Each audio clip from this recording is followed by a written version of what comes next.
Olá, boa noite. Meu nome é Ednilson Rodrigues e mais uma vez aqui conversando com vocês em mais um vídeo. Eu queria fazer aqui conversar um pouquinho sobre saúde emocional, mas lembrando um pouquinho do passado, né? Eu me lembro ainda quando eu era criança,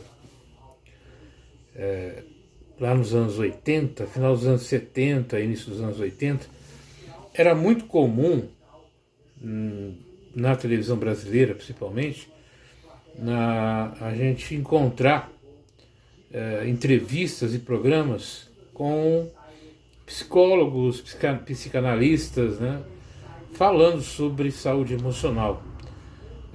E também era até um status, a pessoa falar, estou passando por análise, né? Tinha aqui o Eduardo Mascarenhas, do Rio de Janeiro, que foi um dos grandes psicanalistas e analistas emocionais lá dos anos 70 e 80. Tinha programas em vários canais de televisão, onde ele falava sobre saúde emocional, sobre relacionamento, família, né, e outros papos com esse teor de informação. A gente vai conhecer também, vai se lembrar muito do Flávio Gicovati, aqui em São Paulo. Teve um programa na TV Cultura durante muito tempo, onde debatia sobre questões emocionais, relacionamentos, convívio familiar, profissional, enfim, vários temas na ordem emocional e psicológica.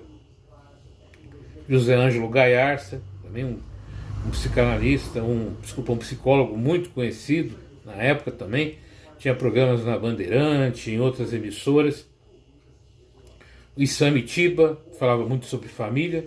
Enfim, naquele período, né, do final dos anos 70 até meados aí dos anos 2000, era muito comum nas emissoras de televisão, você encontrar nos programas voltados ao entretenimento, principalmente ao público feminino, você encontrava muito essa conversa sobre relacionamento, sobre convívio, sobre questões emocionais. Nós vamos encontrar também o Luiz Antônio Gasparetto, que possuía um programa na antiga Rede TV, na época Manchete, Rede TV, e o Luiz Antônio Gasparetto era psicólogo também, então ele falava muito sobre relacionamento, sobre convívio, e com o tempo isso foi sumindo, né? A gente vai ter, se não me engano, de Jair Bauer, se eu estiver errado me corrijam, também que ficava muito nos programas da Globo, do Serginho Groisman. Era muito comum a gente encontrar esse tipo de assunto sendo discutido, conversado com as pessoas, com os jovens, com os adultos. Era muito mais comum a gente falar sobre saúde emocional naquela época do que hoje. Hoje virou um tabu, virou um negócio assim complicado, né? Eu agora há pouco estava assistindo um seminário sobre saúde, vou colocar assim, saúde emocional, porque, né, uma palavra que foi utilizada lá foi suficiente para derrubar a live do profissional.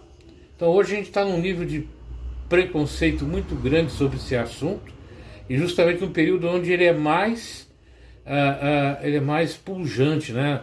Os problemas emocionais, psicológicos são mais punjantes hoje, e o preconceito está muito maior, então ninguém conversa, ninguém fala, todo mundo com medo aí de derrubar a sua live, de você ser censurado aí pelo assunto. Então tá complicado, tá difícil, mas isso não pode tirar da gente essa necessidade de falar sobre os assuntos, né? De falar sobre a nossa qualidade de vida e tudo isso. Mas também ao mesmo tempo a gente acompanha no YouTube, vários canais aqui do YouTube, a quantidade de psicólogos, terapeutas, psiquiatras, psicanalistas falando sobre terapias, falando sobre qualidade de vida, falando sobre saúde emocional, falando sobre traumas, enfim, né? Falando de todos os assuntos. Então a gente tem aí uma coisa meio estranha, né? A TV aberta era o meio de comunicação que pegava todas as classes sociais. E hoje a internet ela tem uma abrangência muito grande, mas não tanto quanto a TV tinha até um tempo atrás. Então ainda é um público ainda muito seletivo. O público, aquela dona de casa, aquele adolescente que não tem acesso às redes sociais, a um nível maior de informação, acaba ficando, ilhado, né, ficar afastado desse tipo de comunicação. Então a gente precisa democratizar mais isso, falar mais sobre isso daí, e também nas TVs aí abertas, procurar trazer mais esses assuntos, né? Essas pautas aí. Apesar que a gente já não tem mais esse tipo de programação voltada realmente para o bem-estar, né? Hoje é muito conflito, muita intriga, muita violência, agressividade, acaba esquecendo dos malefícios que isso traz.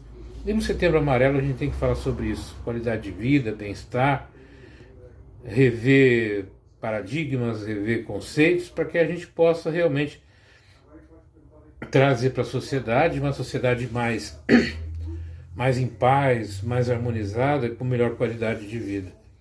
Só uma breve reflexão. Até a próxima.